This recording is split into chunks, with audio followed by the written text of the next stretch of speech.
Hi friends, welcome to voice of the people. ప్రతిరోజు వార్తల్లో చాలా వార్తలు మనం చూస్తూ ఉంటాము. కొన్ని వార్తల్ని మనం ప్రత్యేకంగా చదువుతాము, కొన్ని వార్తల్ని తేలికగా తీసేస్తూ ఉంటాము. కొద్దిమందికి ప్రత్యేకంగాను, కొద్దిమందికి అంతగా పట్టని వ్యవహారంగా కనిపించిన వార్త ఏంటంటే, గత 2 రోజుల క్రితం కొడంగల్ నియోజకవర్గంలోని లగచర్ల అనే గ్రామంలో రైతులు అక్కడికి వచ్చినటువంటి అధికారుల మీద దాడులు చేశారు, కొట్టారు, వాళ్ళని వెంబడించి వాళ్ళని తరిమేశారు అన్నటువంటి వార్త విన్నాము. ఈ వార్తలో నిజమెంత? అసలు రైతులు ఎందుకు అధికారుల మీద తిరగబడ్డారు, అధికారులు అసలు అక్కడికి ఎందుకు వెళ్ళారు అనే విషయాల్ని మనం ఒక చర్చించే ప్రయత్నం చేద్దాం, అర్థం చేసుకునే ప్రయత్నం చేద్దాం. ఇవాళ 2 రోజుల క్రితం లగచర్లలో చాలా మెయిన్ స్ట్రీమ్ వార్తగా వచ్చింది.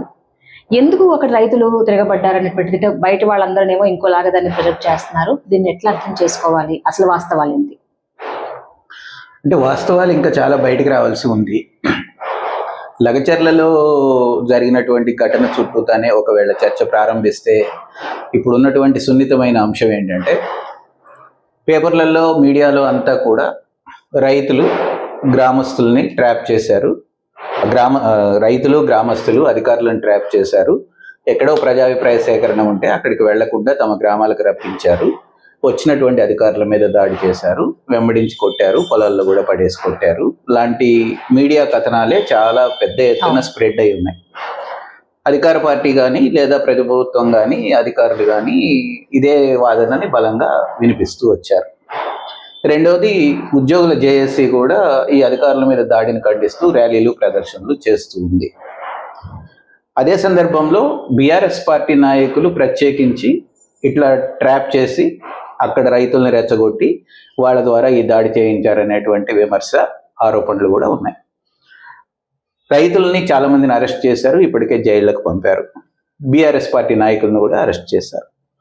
అందుకని ఈ ఘటనలో ఏం జరిగింది, పూర్తి స్థాయిలో అసలు ఏంటి సమాచారం, ప్రజలు ఏమంటున్నారు, ఆ గ్రామస్తులు ఏమంటున్నారు, 2-3 గ్రామాల ప్రజలు కంప్లీట్గా ఇళ్లకు తాళాలు వేసి ఎందుకు బయటికి వెళ్ళిపోవాల్సినటువంటి పరిస్థితి వచ్చింది, ఇప్పుడు అసలు ఆ గ్రామాల్లో వాస్తవాలు ఎట్లా ఉన్నాయి, బయట నుంచి ఎవరినైనా అలో చేస్తున్నారా, ఒకవేళ బయట వాళ్ళు వెళితే ఇవాళ అక్కడికి రానిచ్చి ప్రజలతో మాట్లాడించేటువంటి అవకాశం ఉందా?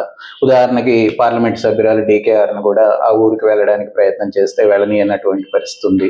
అంటే ఎవరిని బయట వాళ్ళని రానియకపోవడం అనేది ఒకటి జరుగుతుంది ప్రభుత్వం తన వైఖరితో. రెండవది, అదే సందర్భంలో మీడియా కథనాలు రైతులకు వ్యతిరేకంగా వస్తూ ఉన్నటువంటి పరిస్థితి ఒకటి ఉన్నది. మూడవది, అన్నిటికంటే ముఖ్యమైనది ఏంటంటే, ప్రజలు మాట్లాడి బహిరంగంగా వాళ్ళ అభిప్రాయాలు చెప్పగలిగిన స్థితి ఇంకా లేదు. అందుకని నిజంగా ప్రజల వర్షన్ ఏంటనేది మనకి తెలియడానికి ఇంకా కొంత టైం అయితే పడుతుంది అనేటువంటిది నేను అనుకుంటున్నాను. అయితే అసలు ఈ ఘటనలు ఎందుకు జరిగినాయి అనే వైపు మనం చర్చ జరగాలి. ఈ ఘటనలు ఎందుకు జరగడానికి అవకాశం ఉంది, అసలు ఏం జరుగుతుంది రాష్ట్రం అంటే? ఎప్పుడు అసలు ఆ ఊరి పేరు కూడా బయటికి రాలేదు. లగచర్ల ఊరి పేరు ఎప్పుడు మీడియాలో రాని ఊరు కాస్త ఇవాళ ప్రధాన శీర్షికగా మారడానికి కారణం ఏంటంటే, అసలు అక్కడ ఏం జరుగుతుంది అంటే 2 విషయాలు జరుగుతున్నాయి. ఒకటి, గతంలో కూడా బీఆర్ఎస్ ప్రభుత్వం 10 ఏళ్ళు అధికారంలో ఉన్నప్పుడు సాగునీటి పారుదల ప్రాజెక్టుల పేరుతో, రీజనల్ రింగ్ రోడ్ల పేరుతో, ఔటర్ రింగ్ రోడ్ల పేరుతో, స్మార్ట్ సిటీస్ పేరుతో, పారిశ్రామిక వాడల పేరుతో, ఆహార శుద్ధి పార్కుల పేరుతో రకరకాల రూపాల్లో పారిశ్రామికవేత్తలకి అనుకూలంగా లేదా ప్రభుత్వం చేసే అభివృద్ధి ప్రాజెక్టుల పేరుతో, నీటిపారుదల ప్రాజెక్టులకి అనుకూలంగా రైతుల నుండి భూములను గుంజుకోవడం అనేటువంటిది పెద్ద ఎత్తున సాగింది గత 10 ఏళ్లలో. చాలా సందర్భాల్లో వాళ్ళు ఏదైనా ఒక ప్రాజెక్ట్ని డిజైన్ చేసుకోవడం, దానికి అనుగుణంగా గ్రామాల్లోకి వెళ్ళిపోవడం, అసైన్డ్ భూములు ఉంటే ముందు తీసేసుకోవడం, దళితుల చేతుల్లో ఉన్నటువంటి అసైన్డ్ భూముల్ని తీసేసుకోవడం, ఇంకా ఇతర ప్రభుత్వ భూమి ఉంటే దాన్ని కూడా లెక్కలో వేసేయడం, అంతకు మించి భూమి కావాల్సి వస్తే పట్టదారుల నుంచి కూడా భూమి సేకరణ కోసం నోటిఫికేషన్ ఇవ్వడం అనేటువంటిది చాలా దూకుడుగా చేశారు. చాలా సందర్భాల్లో ఈ భూములు సేకరణకి, ఈ నోటిఫికేషన్లకి వ్యతిరేకంగా గత 10 ఏళ్ల కాలంలో ప్రజలు చాలా పెద్ద ఎత్తున తెలంగాణలో పోరాడారు. ఉదాహరణకి మొత్తం కాళేశ్వరం ప్రాజెక్టు పరిధిలో చాలా జిల్లాలలో భూసేకరణకు వ్యతిరేకంగా ప్రజలు పోరాడారు. వాళ్ళ భూముల జోలికి ప్రభుత్వం వచ్చినప్పుడు మేము ఇవ్వం మా భూముల్ని అనేటువంటిది చాలా స్పష్టంగా చెప్పారు. ముఖ్యంగా సిద్దిపేట జిల్లాలో మల్లన్న సాగర్ రిజర్వాయర్ కింద భూములను ఇచ్చినప్పుడు సుమారుగా 21 గ్రామాలని నిర్వాసితుల్ని చేసి ఒక 50 TMCల పెద్ద రిజర్వాయర్ని కట్టడానికి భూసేకరణ చేసినప్పుడు కూడా ప్రజలు చాలా పోరాడినా, తిరుగుబాటు చేసినా, ప్రతిఘటించినా అప్పుడున్నటువంటి జిల్లా కలెక్టర్ వెంకటరామరెడ్డి చాలా సీఎం నియోజకవర్గం అక్కడే ఉండే, సిద్దిపేట నియోజకవర్గం అక్కడే ఉండే, హరీష్ రావుది కేటీఆర్ నియోజకవర్గం కూడా దానికి దగ్గరలో ఉండే, వీళ్ళందరూ పూనుకొని చాలా పెద్ద ఎత్తున భూముల్ని తీసేసుకున్నటువంటిది మనం చూసాం. వేలాది మంది నిర్వాసితుల్ని చేసేసి వాళ్ళ గ్రామాలన్నింటినీ మల్లన్న సాగర్లో ముంచేసి అక్కడి నుంచి తీసుకువెళ్ళి వాళ్ళని వేరే వాడకట్లు కట్టేసి అక్కడ నిర్వాసితుల కాలనీలు కట్టేసి అక్కడ ఉంచేశారు. అట్లాగే కొన్ని జిల్లాలలో కూడా వివిధ ప్రాజెక్టుల పేరుతో భూ నిర్వాసితులను చేసి వాళ్ళకి సరైన నష్టపరిహారం ఇవ్వకుండా చేశారు. అట్లాగే ముచ్చర్ల దగ్గర రంగారెడ్డి జిల్లాలో ఒక పెద్ద ఫార్మాసిటీ 20,000 ఎకరాల సేకరణకు పూనుకొని వేలాది ఎకరాలని రైతుల నుంచి గుంజేసుకున్నారు. ఫార్మాసిటీస్ వచ్చినలో ఎన్నో పరిశ్రమలు వచ్చినాయి అనేది చర్చ వేరే, కానీ మొత్తం భూముల్ని లాగేశారు. అట్లాగే సంగారెడ్డి జిల్లా జహీరాబాద్ దగ్గర నిమ్స్ పేరుతో వేలాది ఎకరాలు, కనీసం 13,000 ఎకరాలని వాళ్ళు లాగేసే ప్రయత్నం చేశారు. కామారెడ్డి దగ్గర స్మార్ట్ సిటీ పేరుతో తీసుకున్నారు. వరంగల్ జిల్లాలో ఇంకొక ఇండస్ట్రియల్ పార్క్ పేరుతో తీసుకున్నారు. ఖమ్మం జిల్లాలో ఆహార శుద్ధి పార్కుల పేరుతో తీసుకున్నారు. గద్వాల జిల్లాలో ఆహార శుద్ధి పార్కుల పేరుతో తీసుకున్నారు. ఒక ట్రెండ్ ఏంటంటే ప్రభుత్వం అనేది పరిశ్రమలు తెస్తున్నాము, పారిశ్రామికీకరణ మేము చేయాలనుకుంటున్నాము అనేటువంటి పేరు మీద పెద్ద ఎత్తున రైతుల భూముల మీదకి వెళ్ళడము, వాళ్ళకి నోటిఫికేషన్ రిలీజ్ చేయడము, సరైనటువంటి ప్రజాభిప్రాయ సేకరణ చేయకపోవడము, సరైన నష్టపరిహారం ఇవ్వకపోవడము, కానీ భూములను మాత్రం లాగేసుకోవడం అనేటువంటిది దౌర్జన్యపూరితంగా చేస్తూ వచ్చాం. వీటన్నిటినీ రాష్ట్రంలో ఉండేటువంటి ప్రజా సంఘాలన్నీ వ్యతిరేకించినాయి. టీజేఏసీతో సహా ప్రజా సంఘాలన్నీ వ్యతిరేకించినాయి, లెఫ్ట్ పార్టీలు వ్యతిరేకించినాయి, ఎంఎల్ పార్టీలు వ్యతిరేకించినాయి, పోరాడినాయి. ఆ సమయంలో కాంగ్రెస్ పార్టీ కూడా చాలా పెద్ద ఎత్తున ఈ భూలు సేకరణకు వ్యతిరేకంగా నిలబడింది. అది మల్లన్న సాగర్ లాంటి చోట్ల అయితే అప్పుడు దామోదర్ రాజనరసింహ లాంటి వాళ్ళు చాలా పెద్ద ఎత్తున కేసులు వేయించి బీఆర్ఎస్ ప్రభుత్వం చేస్తున్న అన్యాయాన్ని కోర్టుల్లో కూడా ఎండగట్టి చాలా ప్రజలకు మద్దతుగా నిలబడ్డారు. ఇప్పుడు ముఖ్యమంత్రిగా ఉన్న రేవంత్ రెడ్డి గారు కూడా అనేక జిల్లాల్లో భూసేకరణను వ్యతిరేకిస్తూ తన పాదయాత్రలో కానీ మీటింగుల్లో కానీ మాట్లాడారు. బీఆర్ఎస్ ప్రభుత్వం దౌర్జన్యంగా భూములు లాక్కుంటున్నది, అన్యాయంగా పేదల నుంచి భూములను గుంజుకొని వాళ్ళని వెళ్ళగొడుతున్నది, వాళ్ళకి సరైన నష్టపరిహారం ఇవ్వట్లేదు అనేటువంటి వాదన కాంగ్రెస్ పార్టీ పెద్ద ఎత్తున గత 10 ఏళ్లలో చేసింది. ఈ భూ నిర్వాసితులు అందరూ, అట్లాగే గ్రామీణ రైతులు అందరూ కూడా బీఆర్ఎస్ అనుసరించినటువంటి దౌర్జన్యపూరిత రాజకీయాలకు వ్యతిరేకంగానే వాళ్ళు పోరాడారు. ఎన్నికలు వచ్చినప్పుడు బుద్ధి చెప్పారు, వాళ్ళని ఎన్నికల్లో ఓడించారు.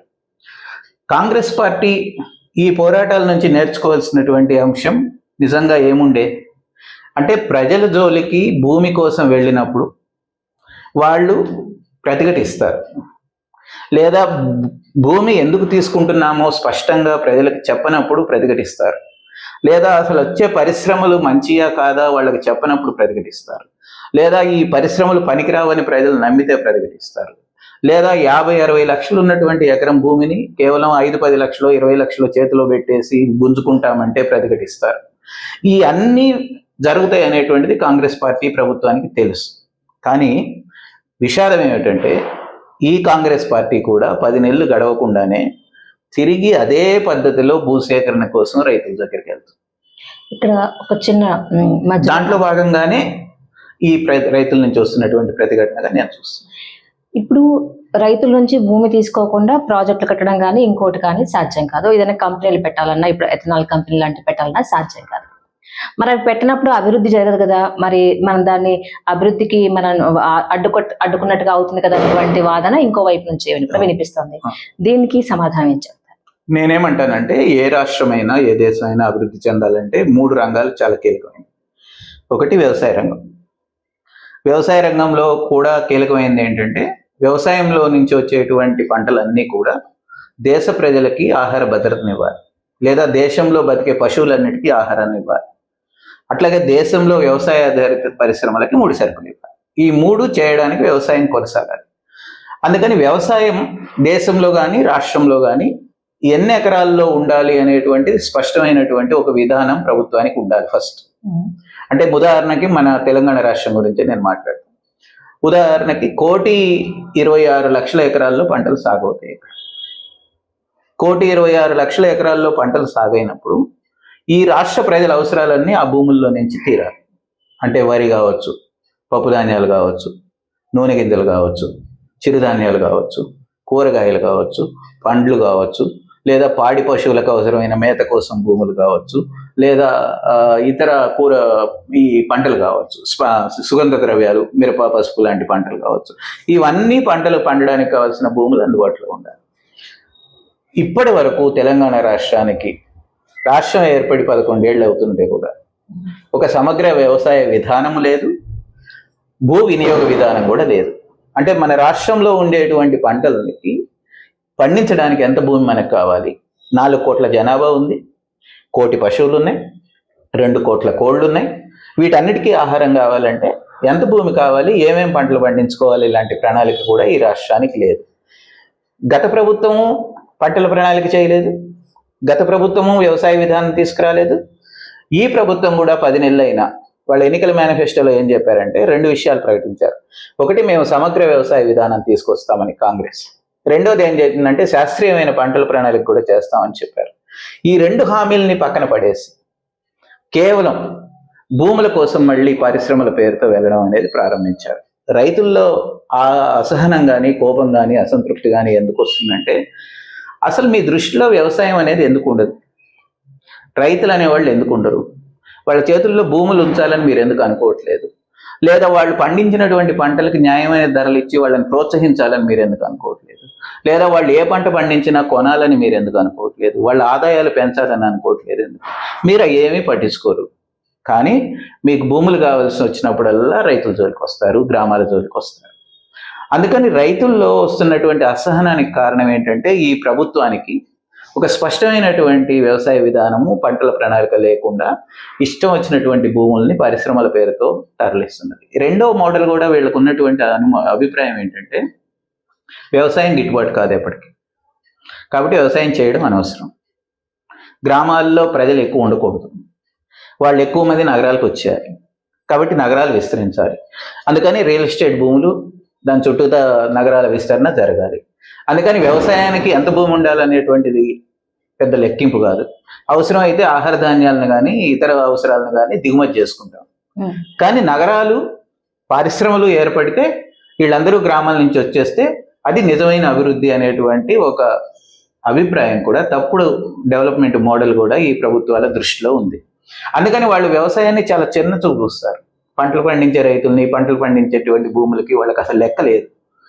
అందువల్ల వాళ్ళు తక్షణం ఎవరి మీదకి వెళ్తారంటే రైతుల మీదకి, గ్రామాల మీదకి వెళుతున్నటువంటి ఒక పరిస్థితి ఉన్నది. కానీ మన అనుభవంలో ఈ 50 ఏళ్లలో, 1990లో న్యూ ఎకనామిక్ పాలసీస్ అమలు చేసిన 30 ఏళ్లలో కూడా మనకు అనుభవం వచ్చింది ఏంటంటే పరిశ్రమల పేరుతో గుంజుకున్నటువంటి భూములన్నిటిలోకి పరిశ్రమలు రాలేదు. స్పెషల్ ఎకనామిక్ జోన్స్లో ఏర్పాటు కోసం గుంజుకున్న భూములన్నిటిలోకి పరిశ్రమలు రాలేదు. ఒక 50-60 ఏళ్ల నుంచి అన్ని జిల్లా కేంద్రాలలో పారిశ్రామిక వాడలు ఉండేవి. వాటిల్లో పరిశ్రమలు మూతబడియే కానీ కొత్త పరిశ్రమలు రాలేదు. అంటే మీరు పరిశ్రమల పేరుతో రైతుల నుంచి గుంజుకున్న ఈ భూములన్నిటిలో పరిశ్రమలు రానప్పుడు, పరిశ్రమలు నడవనప్పుడు, ఆ భూములు ఖాళీగా ఉన్నప్పుడు వాటిని ఉపయోగించుకోకుండా కొత్తగా మళ్ళీ ఎందుకు వ్యవసాయ భూముల జోలికి వస్తారు అనేటువంటి ప్రశ్న రైతులు అడుగుతారు. ఎందుకంటే నువ్వు కొత్తగా ఎప్పుడు రావాలి? ఉన్న భూములన్నీ మేము వాడేశాము, ఇవన్నీ పరిశ్రమలకు ఆల్రెడీ ఇచ్చాము, ఆ పరిశ్రమలు ఆల్రెడీ పెట్టి ఉపాధి కల్పించాము, కానీ ఇంకా చాలా పరిశ్రమలు రాబోతున్నాయి మన దగ్గర, కాబట్టి మీరు కొంత భూములు ఇవ్వండి అనేటువంటిది వెళితే ఎవరైనా ఆలోచిస్తారు. అయితే ఇప్పుడు ఏమవుతుంది, నిజంగా మనం అలాంటి వాళ్ళని టీపీజేఏసీగా మేమేం అడుగుతున్నామంటే రాష్ట్రానికి 3 సెక్టార్స్ అవసరం. ఒకటి వ్యవసాయం అవసరం. గ్రామాల్లో రైతులు ఉన్నారు, 60% జనాభా ఉంది, వాళ్ళకి తిండి కావాలి, పట్టణాల్లో బతుకుతున్న వాళ్ళకి కూడా తిండి కావాలి. కనుక వ్యవసాయ భూముల్ని కాపాడండి ఫస్ట్. ఎంత వ్యవసాయ భూములు మనం ఉంచుకోవాలి రాష్ట్రంలో పాడు చేయకుండా అనేటువంటిది ఒక విధానం తీసుకురండి. భూమి వినియోగ విధానం అంటాం దాన్ని. అంటే 1,20,00,000 ఎకరాలు మనం ఉంచుకుంటే ఖచ్చితంగా రాష్ట్రంలో పాడికి, మనుషులకి, పశువులకి సరిపోయిన ఆహార భద్రత ఉంది అనేది మీరు అనుకుంటే ముందు అది నిర్ధారించండి. 1,20,00,000 ఎకరాలు, 1,20,00,000 ఎకరాల్లో నేను ఈ పంటలు ఇంత విస్తీర్ణంలో పండిస్తాను, ఇవన్నీ మన రాష్ట్ర అవసరాలు తీరుస్తాయి అనేది డిక్లేర్ చేయండి. ఆ తర్వాత మీకు పరిశ్రమల కోసం భూములు కావాలి. ఎన్ని పరిశ్రమలు వస్తాయి, ఏ పరిశ్రమలు వస్తాయి, ఏ పరిశ్రమకి ఎంత భూమి కావాలి, ఎన్ని ఎకరాలు కావాలి, అనేటువంటిది ఒక రఫ్ ఎస్టిమేషన్ వేయండి. ఉదాహరణకి 1,00,000 పరిశ్రమలు వస్తాయి.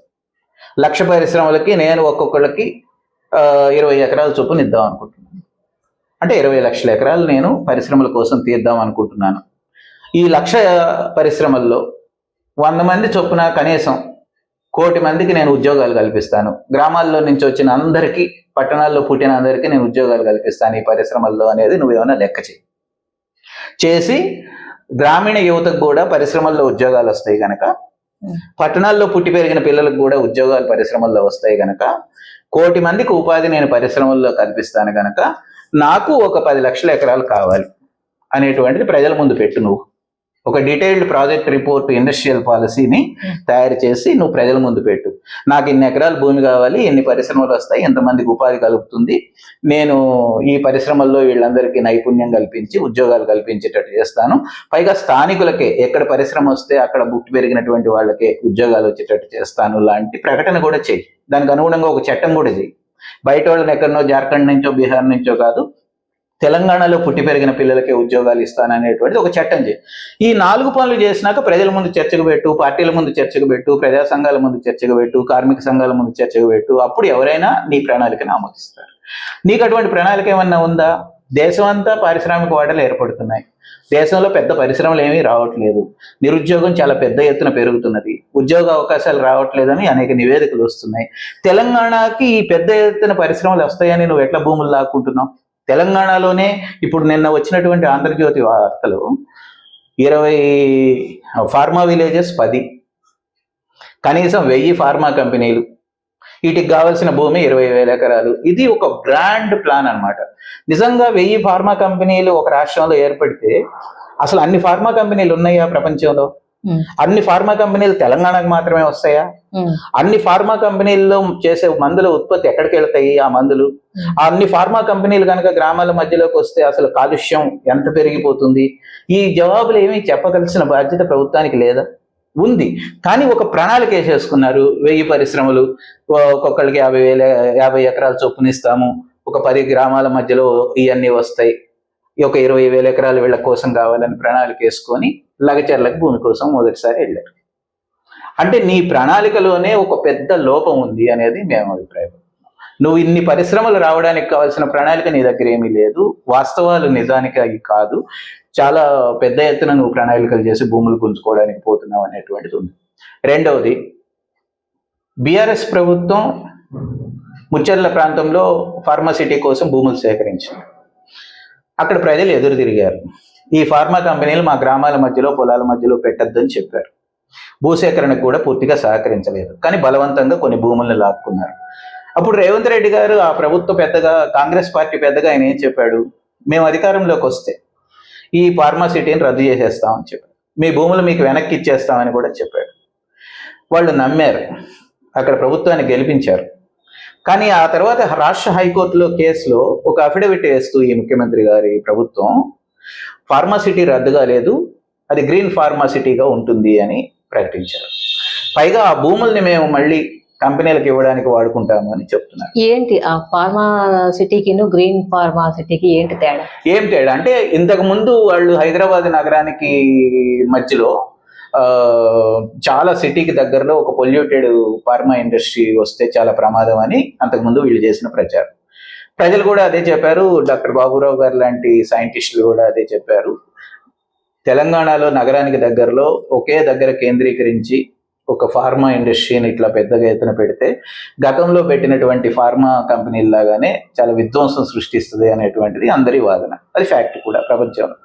రెండోది ఏంటంటే, ఒకప్పుడు పటాన్చెరులో ఫార్మా కంపెనీలు వచ్చినాయి, అవి విధ్వంసం చేసినాయి. ఆ తర్వాత పోలేపల్లి సెజ్లో ఫార్మా కంపెనీలు వచ్చినాయి, అవి విధ్వంసం చేసినాయి. ఇవాళ ఆంధ్రప్రదేశ్లో అనేక ప్రాంతాల్లో ఫార్మా సిటీలు వచ్చినాయి, అవి సృష్టిస్తున్న విధ్వంసం రోజు వార్తల్లో వస్తున్నాయి. కాబట్టి ఎక్కడ ఫార్మా వచ్చినా తప్పకుండా పొల్యూషన్ వస్తుంది. విషపూరితమైనటువంటి గాలి, విషపూరితమైనటువంటి నీళ్లు తయారవుతుంది.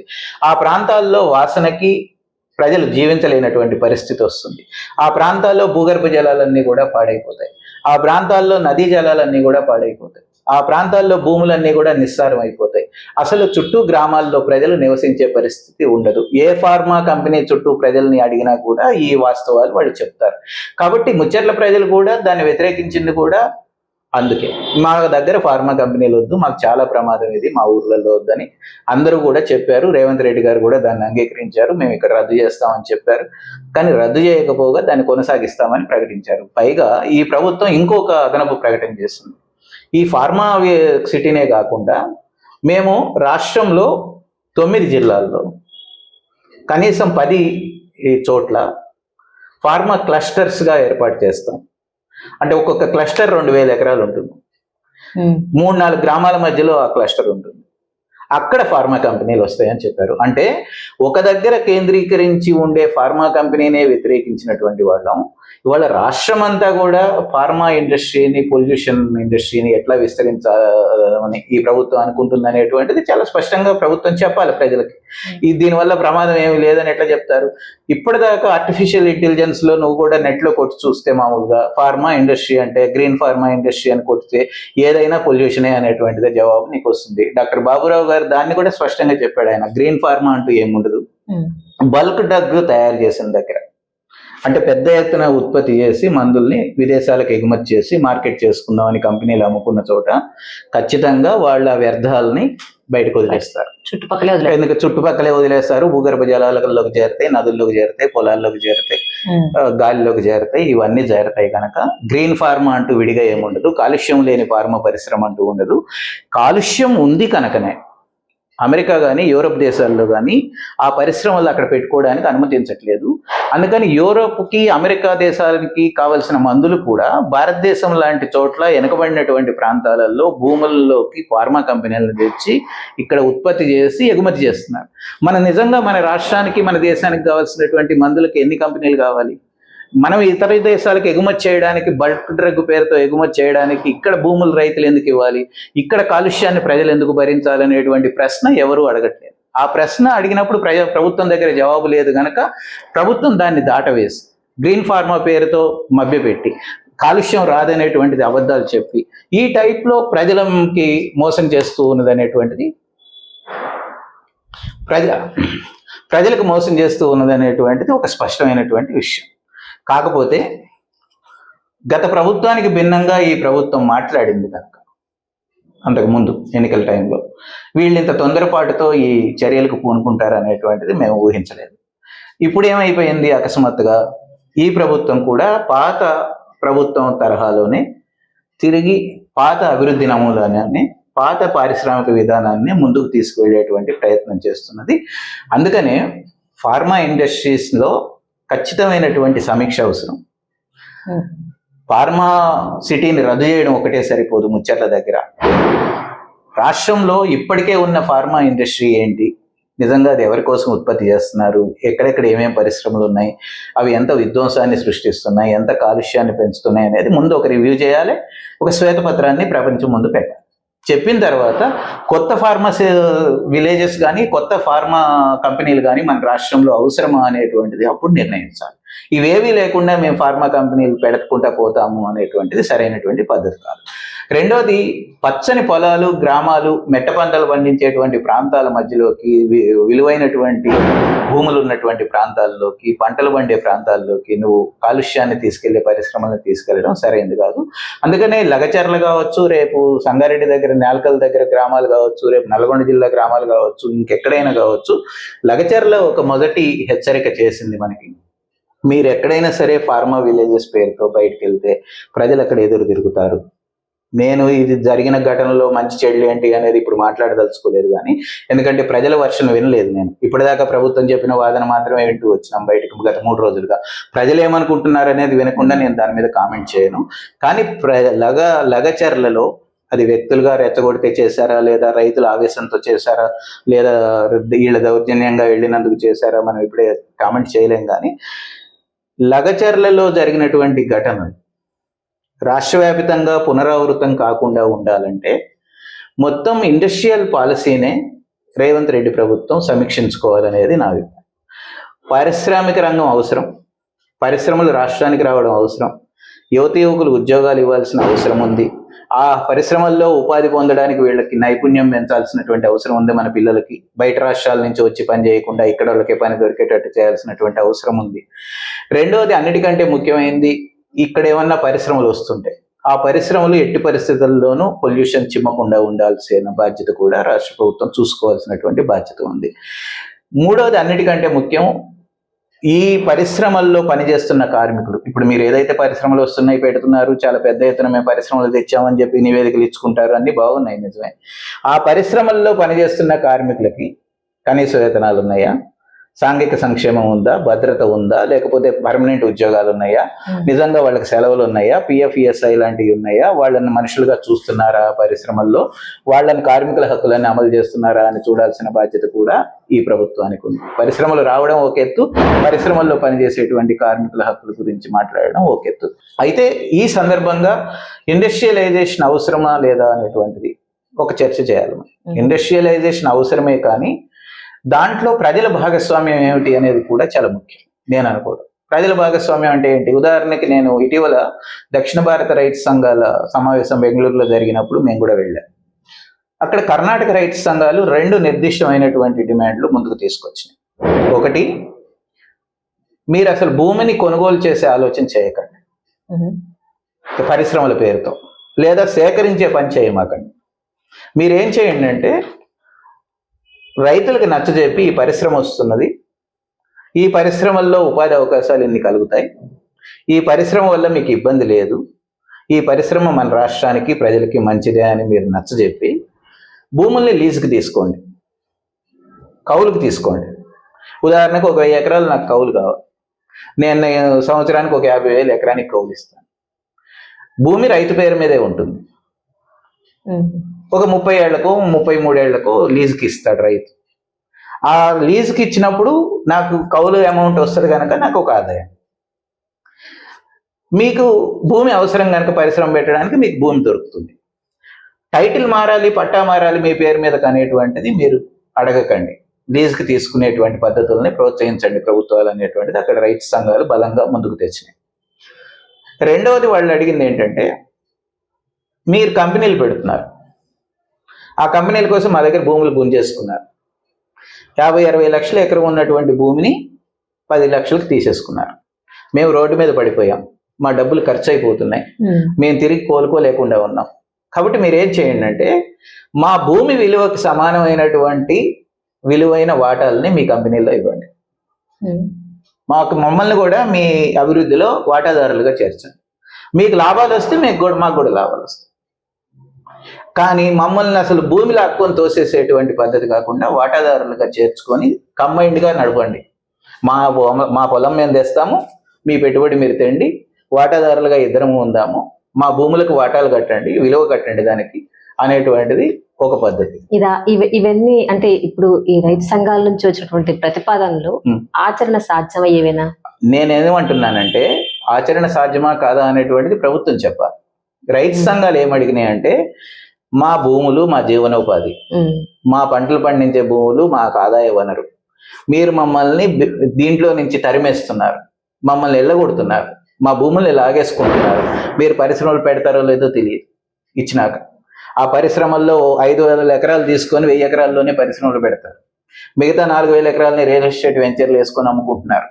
అంటే మీకు భూమి ఇచ్చిన తర్వాత పరిశ్రమల గ్యారంటీ లేదు, ఆ పరిశ్రమల్లో మా పిల్లలకే ఉద్యోగాలు వస్తాయన్న గ్యారంటీ లేదు, ఆ పరిశ్రమల్లో మాకు మళ్ళీ ఆదాయం కంటిన్యూగా సంవత్సరానికి ఎట్లా వస్తుంది అనేటువంటిది నమ్మకం లేదు. ఇవన్నీ ఉన్న దశలో పారిశ్రామికీకరణకి మేము వ్యతిరేకం కాదు, పారిశ్రామికీకరణకి మేము అనుకూలమే.